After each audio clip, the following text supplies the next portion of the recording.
Hello and welcome to everyone. My name is Vladislav Araponov. I'm a global community lead with Rubryka. Rubryka is a Ukrainian media outlet that is focusing on solution journalism approach. On behalf of Rubryka, let me say it's a great pleasure to welcome all of you tonight. And before we start, let me say that today's discussion will be later published as a podcast on our social media. And we are present on every major platform, so we really encourage you to follow us and stay with us. And also, you'll be able to find the podcast on our social media very soon. And we are really the driver of solution journalism approach in Ukraine and Eastern Europe. And as always, we dedicate our public events that we have been conducting recently to armed forces of Ukraine, and we appreciate their service and sacrifice to the country. And let me introduce our speaker for tonight's discussion. We do appreciate his time. It is Mykola Bielieskov, a Ukrainian military analyst, and Mykola is a research fellow at Ukraine's National Institute for Strategic Studies and also a senior analyst at Come Back Alive, Повернись живим in Ukrainian, basically one of the Ukraine's largest volunteer foundations. Mykola, good evening, and thank you for your time. Good evening. We invite Thanks so Mykola much not for only inviting. because of his incredible expertise, but also because he has the unique ability to explain complicated matters in simple terms. And of course, we appreciate that he has found time for us. And just today, when we are making this episode, the Russians attacked Ukraine with enormous amount of missiles and drones again. And we pay tribute, of course, to those killed in Kharkiv today, Ukraine's largest city. So let me start. I've seen on your Twitter, Mykola, that you spent time at the shelter today as well. So let's proceed to today's conversation. So as of early, actually 2024, nearly 2 years after the full-scale invasion, basically, what are the key aspects of Ukrainian defense, so Ukrainian air defense systems that our international audience should understand? Well, first of all, thanks so much for the invitation and for such introduction. And if we are talking about air domain, first of all, it's really important. So despite the fact that most attention is concentrated first and foremost on the battlefield, on the land domain, sea domain, air domain is as well critical. I would say even it's first and foremost critical because if, let's imagine hypothetical situation, if Russia is able again to establish kind of air superiority to really employ its advantage, and its advantage, nominal huge advantage in piloted aviation that is now nullified. So if it's able to freely use piloted aviation, then for sure situation might have been different if we are talking about last 2 years, and it would be different.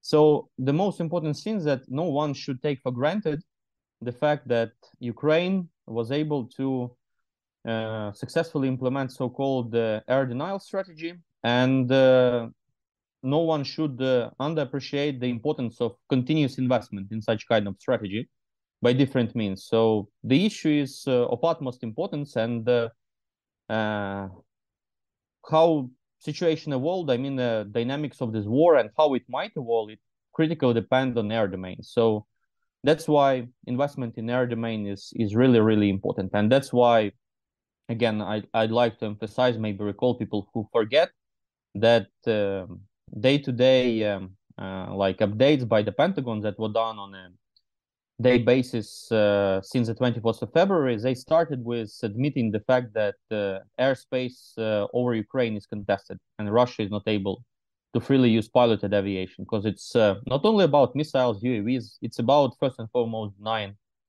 piloted aviation ability to be freely employed in the depths of Ukrainian airspace.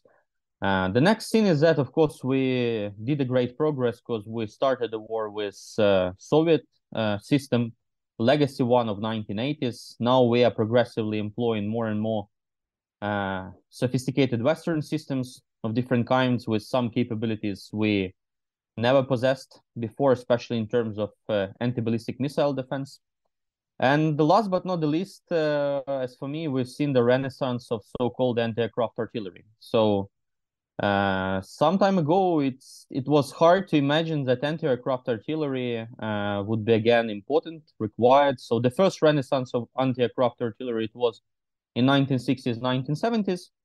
And now we see the second renaissance on anti-aircraft artillery of different kinds, because we see a proliferation of novel means of air attack. First and foremost, it's kamikaze UAVs of different kinds, both frontline kamikaze UAVs, but also kamikaze UAVs with the ability to strike to the whole depth of Ukrainian defense. So that's the second quite an important scene development that is like illustrative of a broader trends in terms of air defense. Okay, and basically, you mentioned the fact that we did a great progress in terms of basically using the kind of the various systems, but I heard that basically many analysts abroad and also in Ukraine basically mentioned that at the beginning of the war, Russia really underestimated the Ukrainian air defense systems. So in this context, the question is, how did that help Ukraine at the time? And did Russia change kind of the strategy after Ukraine obtained like a lot of international systems, let's call it, from its partners in terms of air defense? Well, in terms of how Russians assess situation before 24th of February 2022, well, I'll agree with this kind of assessment that Russia underestimated Ukrainian ability not only in general to fight, but also specifically Ukrainian capabilities in terms of air defense. And that's the field we made quite a progress in 2015-2021. So we basically restarted a kind of annual field exercises involving air defense, because before 2014 they were rare, they were few and far between, unfortunately, and the people didn't have an opportunity to actually intercept missiles, because it's one thing to learn it in theory, it's another thing to do it in real life. It's quite an experience and nothing can substitute it. And since 2016, we reinstituted this kind of exercises. It was a large-scale exercises done annually at the end of November, usually in Kherson region. Unfortunately, now it's temporary occupied territories, but still it was quite a notable scene. And we started in 2016, we employed like 20, maybe interceptors, something like this. And in 2019, it was 50 interceptors of different kinds. And that's a kind of experience. And that's one of the reasons why we've seen this kind of results. I mean, Ukrainian ability to preserve its capability, regroup, and basically to do this kind of air denial strategy to create a kind of risk. So we were not able to shoot every single like Russian combat plane or every single missile, but we were able to decrease its effectiveness of employment or create a kind of risks that make Russians think twice or three times before directing, especially piloted aviation in depth of Ukrainian airspace. So Russians, they underestimated this kind of Ukrainian progress, and I don't know whether they overestimated their own capability in terms of establishing air superiority, because being honest, before 2022, they never practiced this kind of things that the US Air Force practice in terms of first suppressing and destroying integrated air defense of your enemy. So what they usually practice is only supporting their land formations with strikes, and that's it. So I highly doubt that they possessed not only capability but skills in terms of this very complex operation. So that was the result we've seen. So Russians were not able to establish air superiority, and for the first months of the big war, they dared to do this in-depth strikes. But we remember that very shortly they understood it's too risky. So there were a lot of losses in Mykola region, in Chernihiv region, around Kyiv, also in vicinity of Kharkiv, and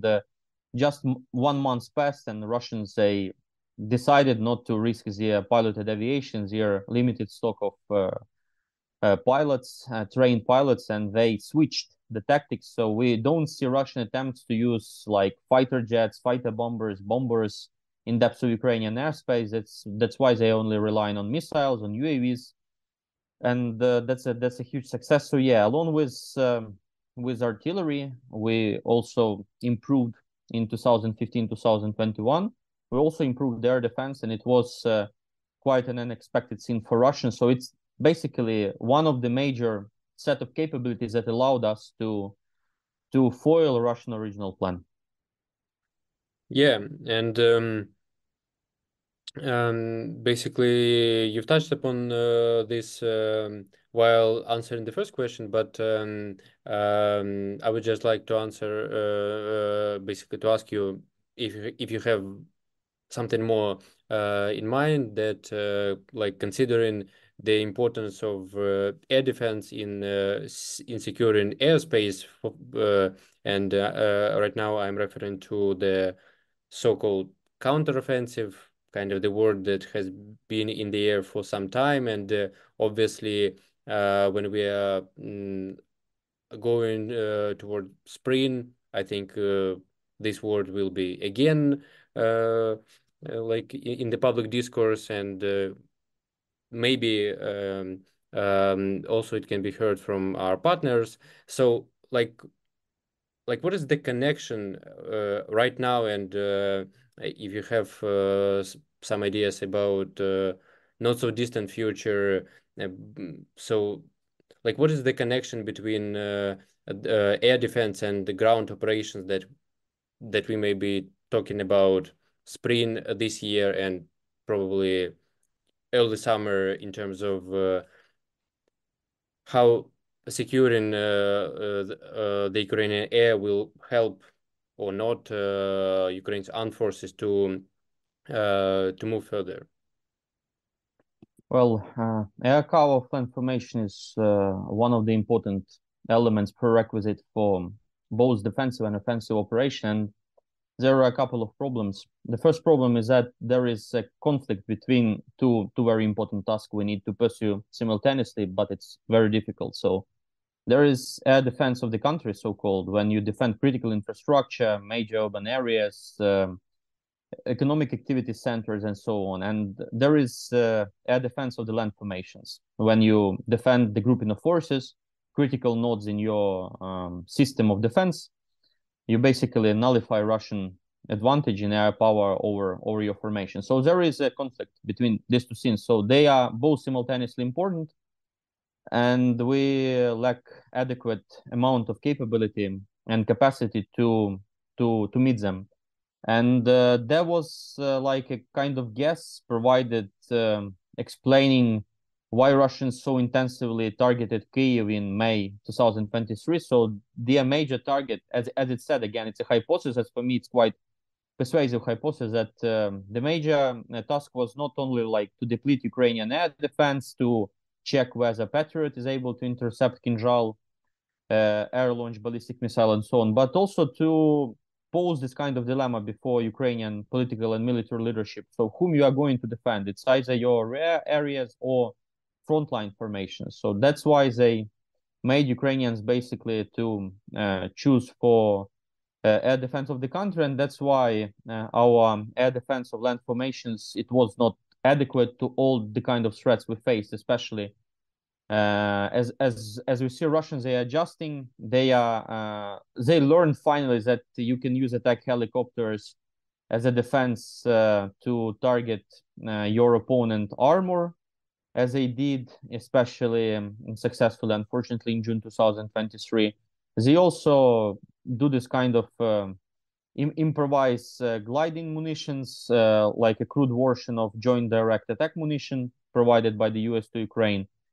So they were both adjusting, and unfortunately, we both need to choose whether to defend the country or the land formation. And then there is a problem that means of air attack, they progress, and unfortunately, systems that we were provided that were created for the air defense of the grouping of forces for land air defense, they are not adequate to the threats. And that's why we see a number of examples when capabilities like self-propelled anti-aircraft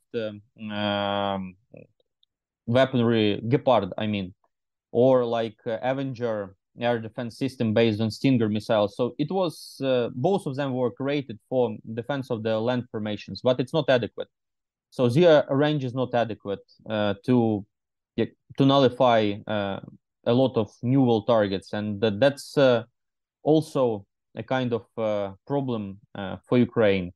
And also there are, again, just battlefield is more saturated with novel means of attack. I mean, kamikaze UAVs in this kind, we are talking about Lancet UAVs that are quite deadly. Unfortunately, we need to admit it. And basically, it's just about, again, the density of air defense means, and it's not also adequate. So there is a kind of triple problems as for me. So conflict between country air defense and land formations air defense, the fact that means of air defense for land formation we will provide, they are not adequate to newer threats, and again, battlefield in general more saturated with novel means of attack, so you just need more and you don't have more of the same system. And last but not the least, again, we can see it in kind of how we employ Patriot surface-to-air missiles. They were created for protection of land formations, but the system improved and became so sophisticated that it can be used both for country air defense, missile defense. And Ukraine demonstrated its capability to employ it both as a country air defense and as a land formation air defense, because basically it's this kind of ambushes we did first in May 2023 over Bryansk region. It was one of the deadliest dark day for the Russian aviation when they lost two planes and three helicopters. And also recent ambushes, I suppose they were also done by Patriot surface-to-air missiles. But every time you employ this capability, it means risk. Risk with regard to targets, to the critical sites in area. And that's also the problem. So we see that the problem is still about mass, about number. No matter the sophistication of the system, if you don't have proper amount of this kind of system, you usually need to risk them. You usually need to decide what task to perform, and that's a problem. So that's how I see the situation. Unfortunately, with all things we know now, I don't think that situation is going to improve quickly. So in a long term, it's going to improve, because in case of NASAMS, our partners, they in general decided to procure 15 batteries. It's a huge amount. The only problem is that it took 1 year to produce 2 batteries. So it's like 7+ years with this tempo of production when we will see all the systems that were promised in 2022, 2023 would be delivered. So that's why mass is mass. So quantity is a quality on its own. Absolutely, and I think we also have seen how the rhetoric in terms of, in general, kind of joint production, and in terms of like improving the timing of production of the aid to Ukraine is intensified.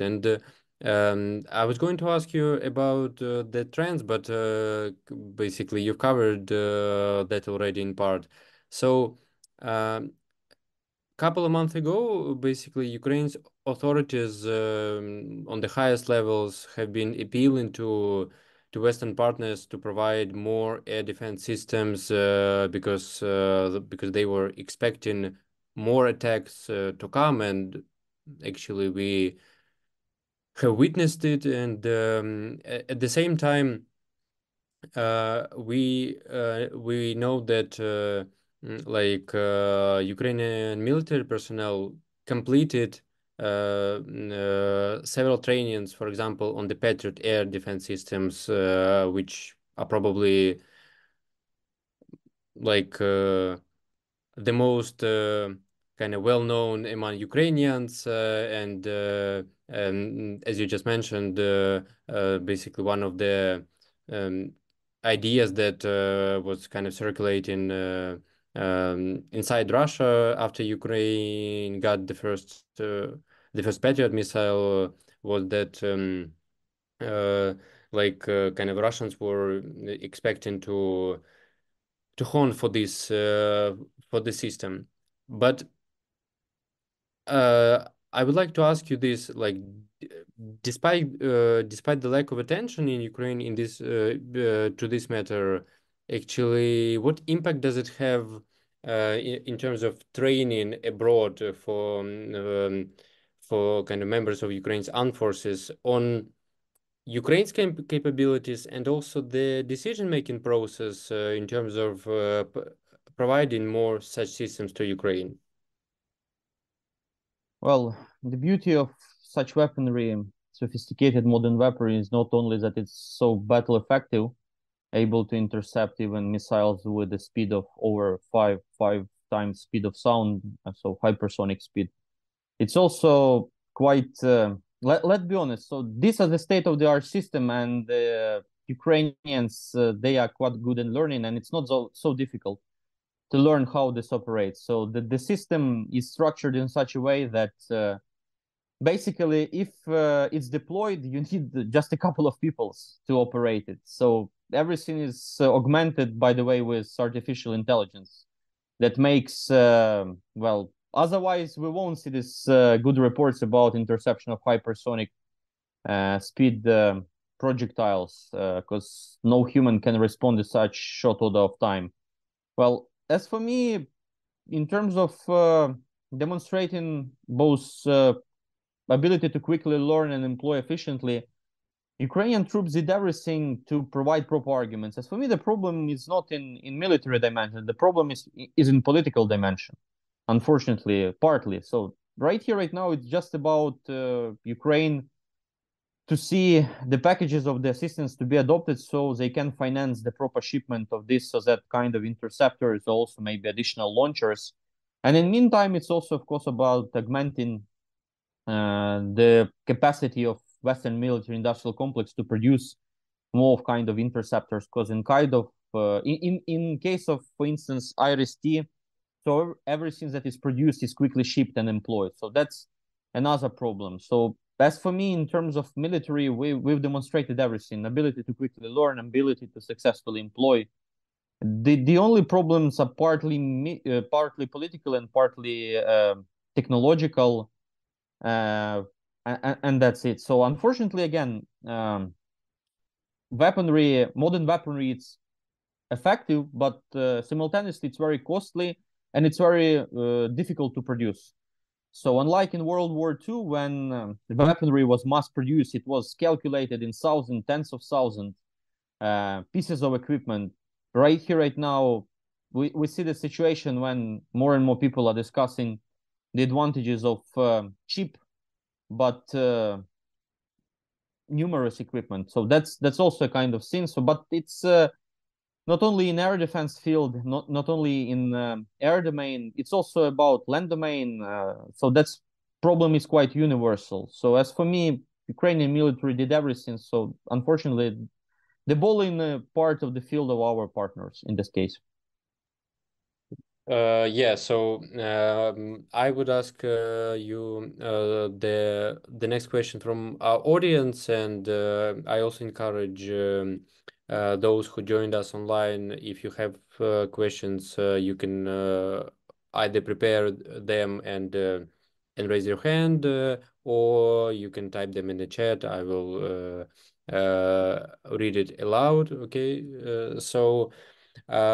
We've got some questions in advance from our audience, and the question is not so short, but I will try to ask it in detail as much as possible. So the question is: some experts have recently suggested that the failure to arm Ukraine could lead to NATO engaging in war with Russia, basically within a few years. how plausible is it for Moscow to rebuild its armed forces to threaten or harass countries like Latvia, Estonia, and Lithuania? And the question is connected to the previous one. Actually, what should be NATO's approach to responding to Russia's border provocations, especially concerning, again, Estonia, Latvia, and Lithuania? Let's start from the last one. So more exercises, more military demonstrations on part of NATO to balance what Russia is doing. All kind of provocation would be fine. So I agree with this kind of suggestion. So more NATO on the eastern flank, and that would be also good for Ukraine because I'd like to see the situation when Russian military and political leadership face a kind of dilemma in what kind of capabilities to invest. So to confront NATO in hypothetical scenarios, they need air power and naval power. If you're talking about being a threat to Ukraine, to wage war against Ukraine, it's about land capabilities first and foremost. So if NATO do a kind of competitive strategies that include, among other things, continuous exercises, military demonstration to keep Russia nervous, to keep Russia guessing, to deflect as much as an attention in, especially in naval capabilities or air capabilities with Ukrainian air defense reinforced, that would be great. So that's let's think big. Let's think not only about how to respond to Russian provocations, but how to instrumentalize them in creating more dilemmas for Russia, and that would be great. So being a kind of step ahead. With regards to the first question, different time frames were raised by different people. So I've heard about like 3, 5, 7, 8, even 10 years it would take for Russia to reconstitute a force and then be able to threaten something comparable it done with the Ukraine. What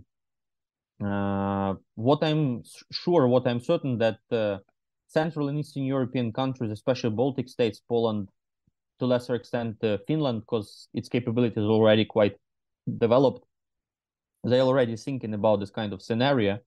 So they are not proceeding from the assumption that they would cede some part of their people territory and wait for NATO to create a grouping of forces and only them do a counter-offensive and regain all the territory. So they understand the risks that first, if Russia is allowed to come in, it means genocide, basically. So that's the scene people in Baltic states, especially with lack of strategic depth, keep in mind, but also in Poland. So believe me, they constantly saying that even if Russia is not successful in attaining its goals, even if they take a chunk of our territories, means things committed in 20th century, something comparable crimes. So they understand this kind of risk, and they also understand the risk that is Russia is allowed to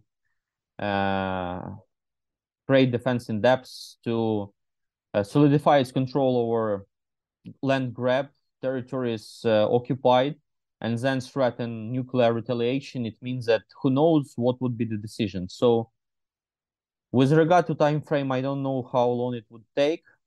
I suppose it would take much more time because Russia built down forces before 2022 in more favorable conditions, both in terms of money and in terms of access to technologies. Second, of course, is that here and now war is waged in Ukraine, and that's why Baltic states are so eager to engage resources on behalf of Ukraine. So they understand that if Russia is preoccupied with Ukraine, so the threat to them is decreased. But even if we're talking about this kind of hypothetical scenario, they understand all the risks, they understand the nuances, how NATO works, so that it's not quick decision cycle. And they prepare, and that's why they adopted so-called models deterrence by denial. It means basically in a so-called frontier battle, you destroy enemy grouping of forces and not allowed to take control over some part of your territory and solidify control over it. That's why, Baltic states, they procure air defense system, they procure anti-ship missile, they procure HIMARS with different kind of munitions for them. It was unimaginable they are creating basically defense in depth with obstacles. The line of defense, so-called, recently decision was adopted. So they are doing their best in the meantime, strengthening Ukraine, because again, they understand that more Ukraine is decimating Russian, it means less threat for them in nearest future. Yeah, and we have just the last question from our audience that has been submitted in advance. Again, I am asking all the present participants in the chat that you can type your question, or you can just prepare it and answer it a bit later.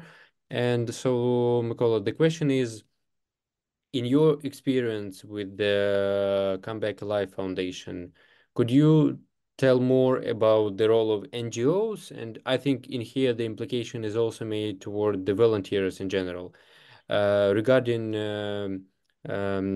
enhancing Ukraine's air defense capabilities.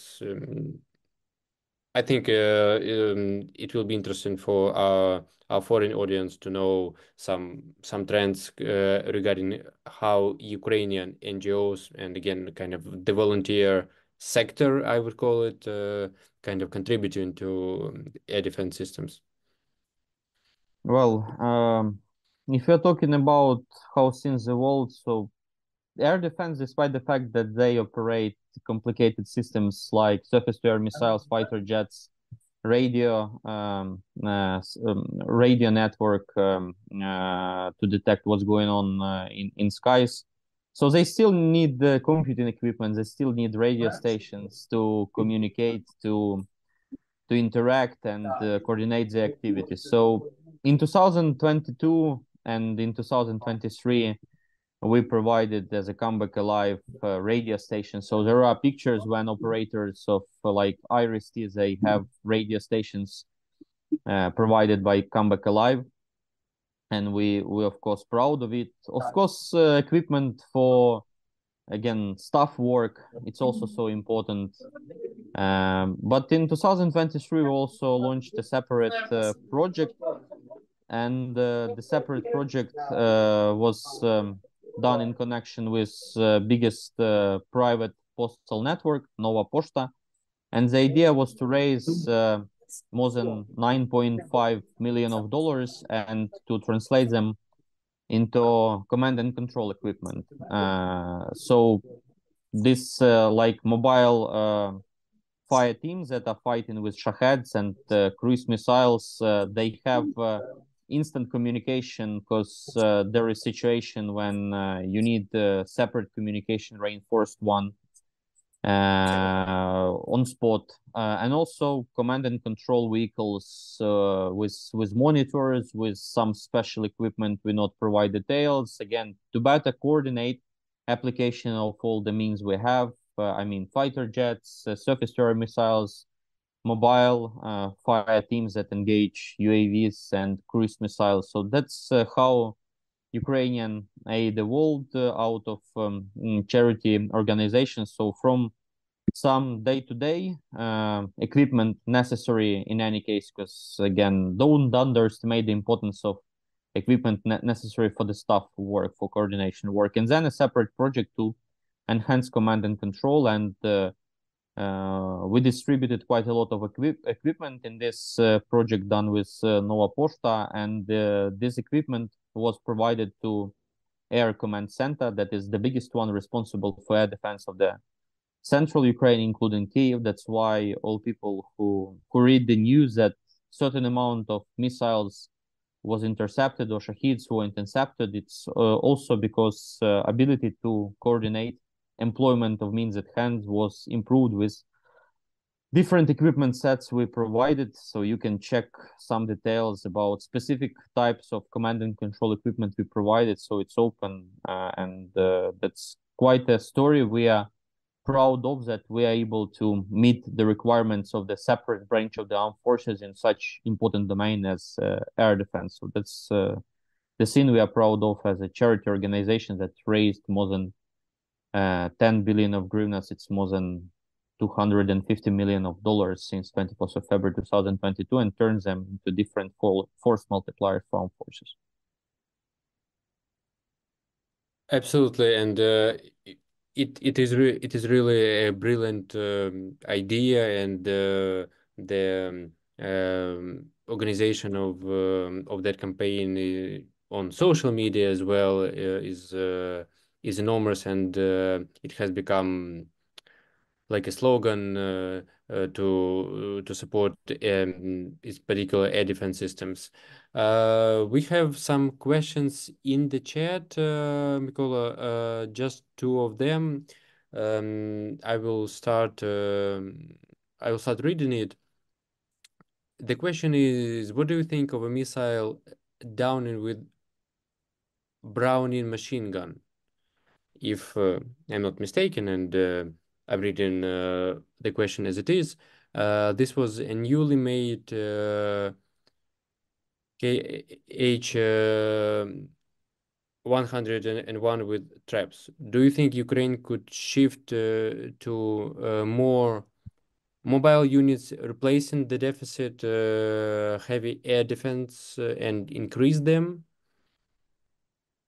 Well, I would say it's like a coincidence. So that's a lucky situation, but it's very difficult to replicate this kind of conditions. So for this kind of things to be effective, so it should be a part of the complex. So not only firing unit should be, but also some means to track the target automatically and to calculate trajectory of your fire should be combined. So this so-called modules, firing modules, should be employed. Then we can envision a situation when, for sure, they can be employed against not only UAVs but also cruise missiles. But on its own, Browning can shoot down a cruise missile, especially because it's quite a speedy target. So it fly with a speed of less than speed of sound, but still it's quite a speedy target. So that's why the fact that we were able to shoot down one cruise missile with Browning on its own, it's a success. But to increase chances for success or to multiply this kind of project, it should be a separate firing module where the role of individual is decreased and everything done by algorithm, everything done automatically. I mean, both detecting, tracking, and then engaging the enemy means of attack with bullets. So that's why it's let's treat it as a kind of exception if we are talking just downing with a Browning. Okay, and we have the very last question for today. It's again not so short, but I will make just a quick of it. So, is it realistic for Ukraine to rely on advancing electronic warfare in light of the absence of air defense systems? And basically, one of the recent attacks was neutralized using EW tactics, silencing approximately 20 rockets. Well, it can be a part of air defense because there are different targeting methods. Usually, it's GPS plus inertial guiding, so-called. So, if this was that kind of missile rely heavily on GPS, for sure, if it can be suppressed with electronic warfare, the signal, the check-in, then we can decrease its effectiveness. But again, there is other means of targeting that, like solid proof missile against spoofing, against suppressing with electronic warfare. So on its own, it's not a kind of solution. In ideal world, it should be both kinetic and non-kinetic means, and again, employed in mass. So it means quite a lot of different electronic warfare system. And there is another problem. You need to deconflict the application of electronic warfare, maybe with some other systems at your disposal. So it's quite a complicated thing. So in ideal world, for sure, it should be a combination. And that would be fine if our air defense, anti-missile defense would rely on electronic warfare. And we need to be honest that in general, not specifically in terms of air defense, but in general, electronic warfare proved to be quite a capable scene. It's not a silver bullet, but it's a capable scene, and there are reports that Russians are successful in making less effective this Excalibur munitions for artillery or GMLRS ammo. So that's the truth. Or even JDAM that is also relying on GPS signal. So that's the kind of example where electronic warfare is successful and can be complemented, be part of air defense. But on its own, it's definitely not a silver bullet. And you need kinetic interceptor. You need to target bullet with bullet, as it said, to ensure the best rate of interception. And maybe we'll come to the situation when it would be not bullet and bullet. Maybe it would be directed energy weaponry, so-called lasers, because there is still a problem of reliability of kinetic interceptors, and they are very costly ones to produce and employ. But right here, right now, that's the situation we have. So it's interceptors plus electronic warfare. Thank you very much, everyone. Thank you, Mykola, for your deep analysis and insights and your opinion. I know that you really don't like to answer kind of very similar questions, but we do appreciate explaining it, explaining different complicated trends. And again, as I mentioned at the very beginning, you're really the master of explaining complicated terms in simple in simple terms. So we do appreciate your time, and we do hope to see you at our events at some point in the future. As for now, we are done for today. Let me say again, a huge appreciation to our speaker, who was Mykola Bielieskov, a Ukrainian military analyst and a research fellow at Ukraine's National Institute for Strategic Studies, and a senior analyst at Come Back Alive, one of Ukraine's largest volunteer foundations. Thank you very much for everyone who joined us today. Stay with Rubryka, follow us on social media, and listen to our podcast, Solutions from Ukraine. Thank you again, and have a good and peaceful evening.